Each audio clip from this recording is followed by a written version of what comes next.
саламатсыздар. Мен болашақ менеджер, туризм менеджері Далиев Айхан. Бүгінгі спектакль өте керемет болды. Сіздерге көп рахмет. Ал енді сұрақ, осы актер жолын таңдауға сіздерге не түрткі, не себеп болды? Кезектесіп айтып шыққаныңыздар.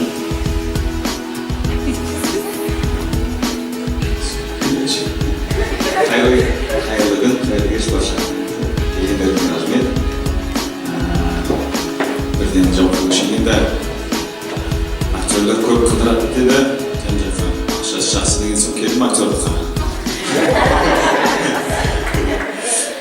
Білмеймін неге әйтеуір әркімнің өзінің ішінде арманы болады ғой, бір өзінің іштен туатын арман. Сол актер болғымыз келді. Ол актер деген бүкіл мамандықтың жиынтығы ғой. Актер болсаң сен дәрігерде ойнайсың, кинода, театрда әртүрлі образдарды ойнайсың.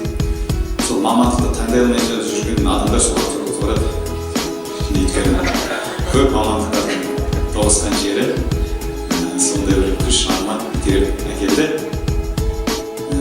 Мені кезек-кезек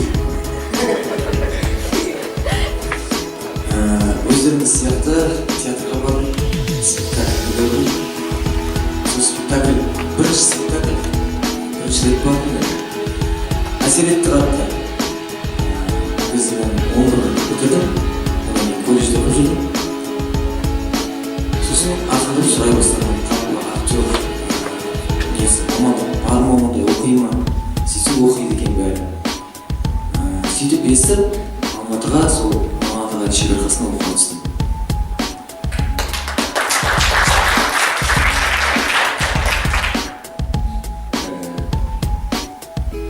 Қосылам?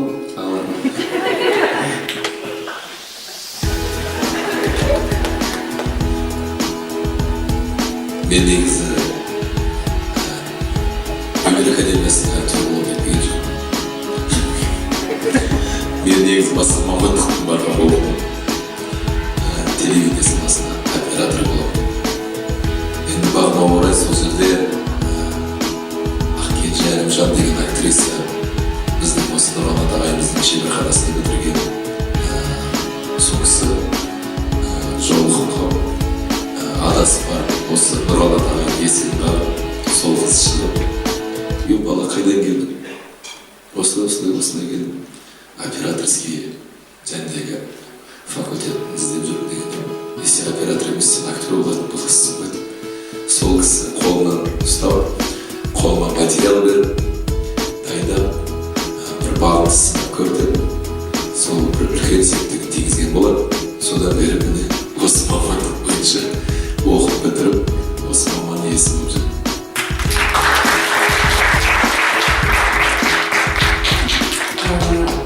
Мектеп оқып жүрген кезде, өзімнің қалай келгені, мектеп оқып жүрген кезде достарымызбен Жогеновқа түсеміз деп келіскен болатынбыз. Олар менен бір класс жоғары оқыды.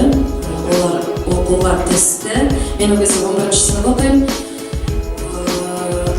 Содан олар күніге звондайды, сөйлесеміз, бір жыл бойы маған бірінші курстың қалай өткенін айтты. Содан менің қызығушылығым екі есе артты. Оның бір жерден тағы да әкем себепкер болды. Мен негізі психологқа барғым келді. Әкем қатты ренжіді. Бір жерден әкем көңілін қалдырғым келген жоқ, екіншіден өзімнің де қызығушылығым қатты оянды. Бағыма орай Нұралат ағайдың шеберханасына түстім. Маған келсек, мен кішкентай кезімде әжем айтады, мынау актер болады. Содан тауып өткен ғой маған әйтеуір билей береді кішкентай кезімде. Егер қонақтарға келсек музыка қосып жіберетін аттың басында. Мынау актер болады деп. Кешің соңында сол балалық шақта бір билейді ұстым. Жоқ, содан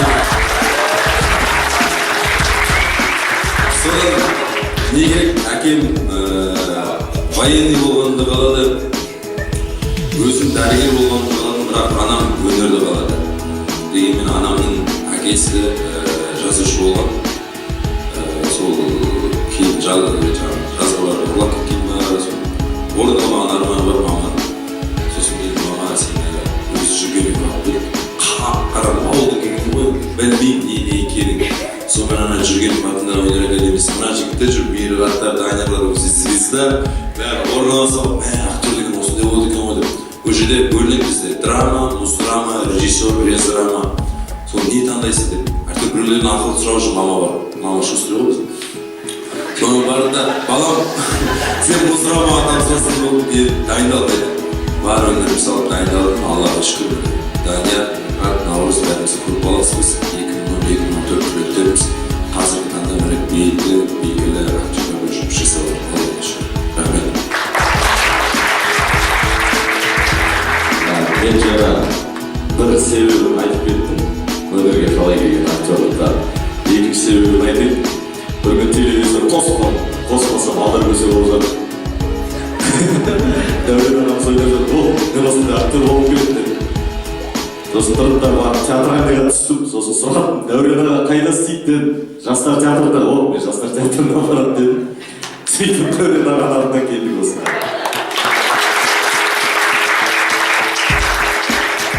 Мен осы политехникалық колледждің бірінші курс оқушысымын. ТО бөлімінің оқимын. Автомеханикаға оқимын, бірінші курс оқимын. Және де мен осы ең біріншіден рахмет айтқым келеді. Алмагүл Керейова осындай бізді қызықты спектакльдағы бірыңғай әкел сіздерге мен бірінші сұрағым Дәурен аға қойғым келеді. Осы сіз брат или брат киносына түскен кезде сіз машинаға алып кетті. Сол жерін қалай түсірдіңіздер? Және де сізге драмаға түскен ұнай ма, әлде комедия жағынан көп түскен?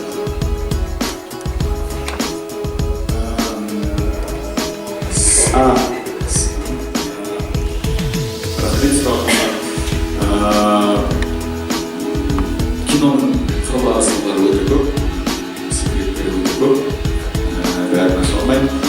Енді ол жерде техникалық нәрселер бар, камера бар, машина бар, каскадерлар бар. Сол өте процесі көп. Жайып сүреді, қайтарда дубльдер жасайды, клейлейді, оны бірақ жарты күнде түсірдік. Таңертеңнен түске дейін жүгірдім, жүгіретін жеріміздегіздер 20 шақты дубль болды. Аттан түсірді, жанынан түсірді, алдынан түсірді. Квадроциклға камералар отырып алып, жанынан түсірді. Ертесінде аяқтарын ауырып тұрғаны. Осындай қызық болды. Жалпы актерлар бөлмейді негізі театрда біз драма көрмейміз, комедияны көрмейміз, біз өзімізді нақты осы жанрға арнаймыз деп ол актерлар тәмініміз қасиет, біз бұл жанрды ойнаймыз, ойнағымыз келеді, бұл біздің міндетіміз. Сондықтан мен осы жақын мынау жақын деп айта алмаймын. Бірақ комедия жанры мен үшін бірінші рет болды. Мен бұрын алдарбек сол, бірақ оларда кішкене өзгеше болды. Притча сияқты, ертегі сияқты болды, ал мына жанрда комедия осындай жанрда мен үшін бірінші рет болды, және өте қиынға соқты. Бұғынға дейін мен кішкене драмаға жақындау кейіпкерлерді сомдадым. Осы өте қиынға соқты. Бірақ мынау жақын деп айта алмаймын. Сізге бағыттарыңызды сұрақ қойғым келеді. Өмірде ең үлкен жетістіктеріңіз қандай? Актерліктен басқа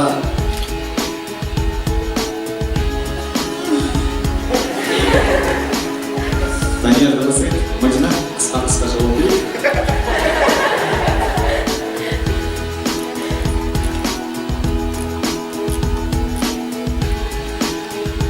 Менің жетістігім олар бірге адам болып келгенім, және де осындай әріптестерім бар. Жастар театрында жұмыс істеген мен үшін үлкен жетістік.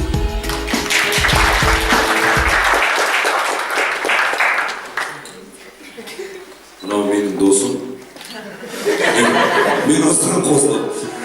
Бәріміз бір жерде жұмыс істедік, бәріміздің бірдей арманымыз бар. Сол арманымызға жеттік, Аллаға шүкір дейміз. Ал жетістіктер енді болашақта болар бұйырса. Әзірге оңдай дейтіндер Қазақстан бәрінде ештеңе жасаған жоқпыз. Ал үйшілік ол өзіміз.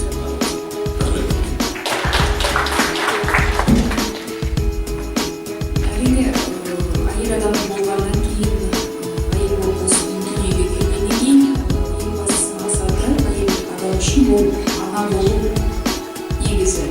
Менің ең үлкен жетістігім театрдан басқа, осы керемет театрда жұмыс істегеннен басқа, ол әрине ана болғаным, өте мақтанамын.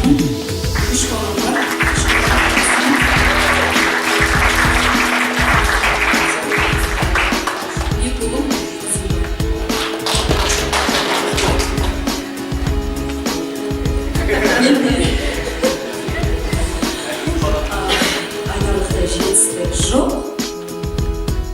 Екі қыз баласына қосылайыншы жігіттер. Шыны керек айтарлықтай жетістік жоқ. Данияр айтпақшы, шүкір ең бастысы адам болып, ең бастысы мұсылман болғанымызға шүкіршілік етеміз. Және де осы ағайымызға, және ең бастысы осы коллективқа, осы ағаларымызбен, апаларымызбен жұмыс істегеніміз ол біздің бағымыз шығар. Жетістік емес, бағымыз деп айтуға болады. Ал жетістіктер меніңше әлі де алда.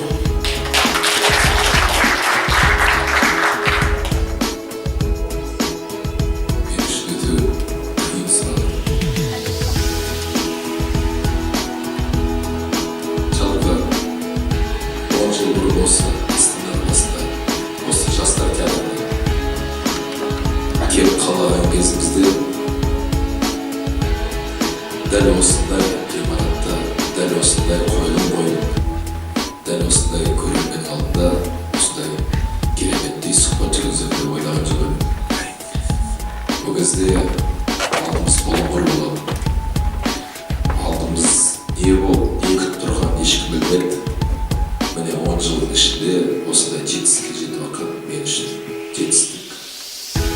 Астана төрінде осындай жастар театры қалған.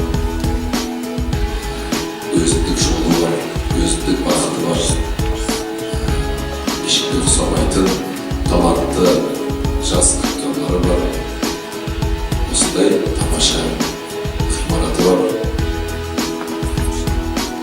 Театрға жұмыс істеп отқан, осы театрдың ашылуына үлес қосқан мен үшін жетістік. Енді өз басыма келіп, ары қарай жетістікті ол шектелмейтін сияқты. Алла бұйыртса, бас аман болып жатса, тағы да үлкен жетістіктерге, үлкен асуларға жетеміз деген арман бар. Сол арманымыз орындалсын деп тілеймін. Сіздердің де армандарыңыз орындалсын. Бүгінгі спектакльде ойнаған Махаббат ханым кешірім сұрап жатыр сіздерден. Ол қазір денсаулығына байланысты келе алмай жатыр. Мен жетістігім осы айтып отыр театрдан бөлек бірінші жетістігім сол осы театр осы осы әртіс болғаныма өте бақыттымын, өте қуанамын. Екінші жетістігім бірінші класста әнші бола алмай қалғаннан бірінші орындадым.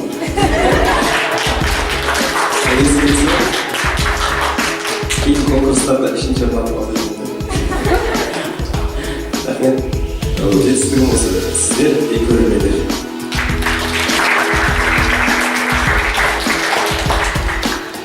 Өмірде үш нәрсе бар.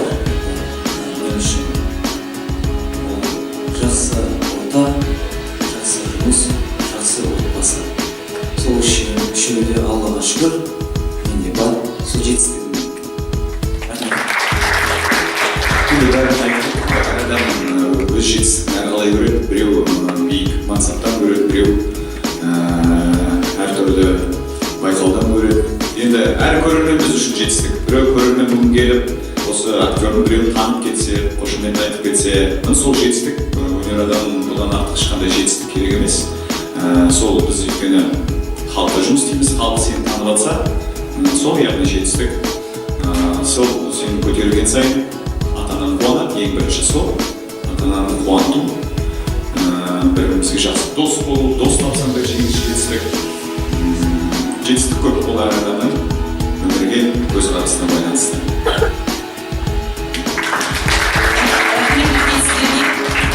Біздің оқушыларымыздың, студенттеріміздің өздерінің дайындаған сыйлықтары бар еді, соны сыйлауға рұқсат етіңіздер. Ең бірінші бүгінгі театр отаналарындағы басты рөлді ойнаған, бақытқа бізді жаратқан Мерғат Амангелдинге өзінің портретін салып әкелді. Қасым ханның неге Қасым хан өзі салды, біздің мирас деген Қабиқолла студентіміз.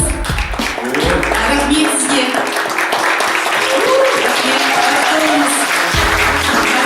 Енді дизайнерлар тобы Дәурен ағамызға өздері осындай сурет алып келді. Дизайнерлар, болашақ дизайнер, архитекторлар Дәурен аға өзімізге. Бұл болашақ дизайнер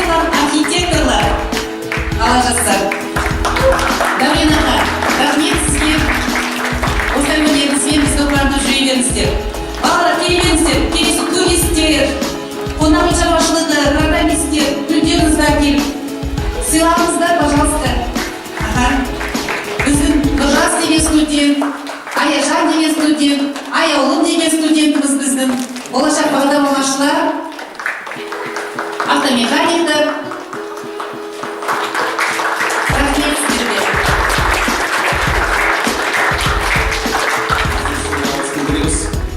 Осылай келіп тұрыңыздар, театрдан адам рухани азық алады, демалады, шашауын басады, көп ойға кенеледі. Осылай театрда қолдап жатқан жастарға мыңдай шүкір. Апай, сізге рахмет. Осылай жастардың болашағына алаңдап жүргеніңізге, осылай рухани кездесу ұйымдастырып жүргеніңізге сізге мың алғыс. Сіздер әр көрермен біз үшін қымбат, біз сіздер үшін жұмыс істейміз. Біздің өнеріміз бәріміз сіздер үшін. Сондықтан сіздерге мың алғыс айтамыз. Және апай, сізге осы бізде театрымызда естелік болсын. Кішігірім театрымызда кітапханамызға мектептерін өзіңізді жеке кітапханамызға басқа енді қолымыздан сурет салу ештеңе келмейді. Бізде спектакль қоямыз, спектакльдерге келіп тұрыңыздар. Рахмет.